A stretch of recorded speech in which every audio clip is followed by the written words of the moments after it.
चारों तरफ पहाड़, नदी से हरे भरे खेत के पेड़ों के बीच में एक गांव रहता है।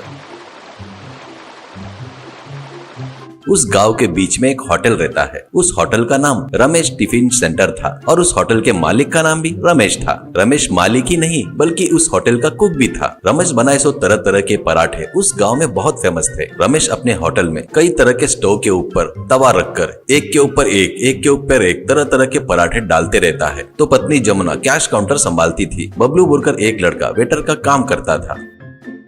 एक दिन दोपहर के समय में होटल पूरा भर जाता है, टेबल पूरे पैक हो जाते हैं। इतने में एक कस्टमर होटल में आकर आखिरी वाले टेबल के पास जाकर बैठकर वेटर इधर आ करके बुलाता है। वेटर उसके पास आकर क्या चाहिए सर आपको, ऐसा कहता है। कस्टमर तुम्हारे होटल में क्या बढ़िया मिलता है, ऐसा कहता है। वेटर सर हमारे होटल में पराठे बहुत फेमस है सर, कोई भी पराठा ले लो स्वादिष्ट रहता है, आलू पराठा, पनीर पराठा, छोले पराठे करके बताता है। तो कस्टमर अरे वाह, एक काम कर, मुझे एक छोले पराठा चाहिए, उस पराठे के ऊपर मसाला ज्यादा डालकर, बटर ज्यादा डालकर ला, ऐसा कहता है। वेटर हाँ सर बटर डालते ही है, और कुछ चाहिए क्या सर, ऐसा कहता है। तो कस्टमर उसके साथ एक लस्सी भी लेकर आ, कहते ही वेटर चला गया।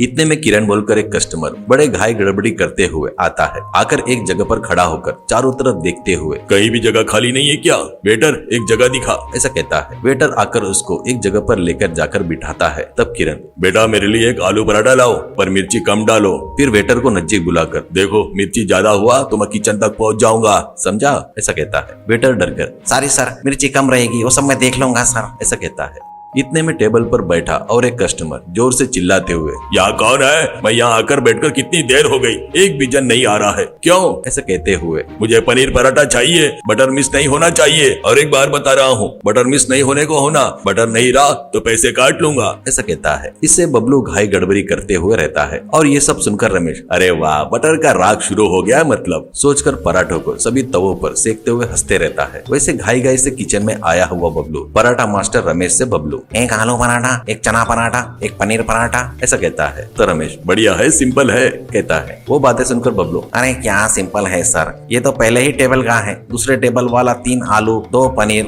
1 छोले, तीसरे टेबल वाला 2 पनीर 2 आलू 4 छोले, उतना ही नहीं बाजू में नया ऑफिस खोले है ना, उन लोगों ने पूरा लंच ऑर्डर अपने को ही दिया है करके बताता है। इससे रमेश सिर पकड़कर इसे होटल समझ रहे या अन्नदान सर्विस समझ रहे रे इन लोग, एक ही बार में इतने सारे ऑर्डर बोले तो कैसे रे, पकाने वाला मैं अकेला हूं ना रे, कहते हुए सबको जो चाहिए पराठा बनाकर देता है।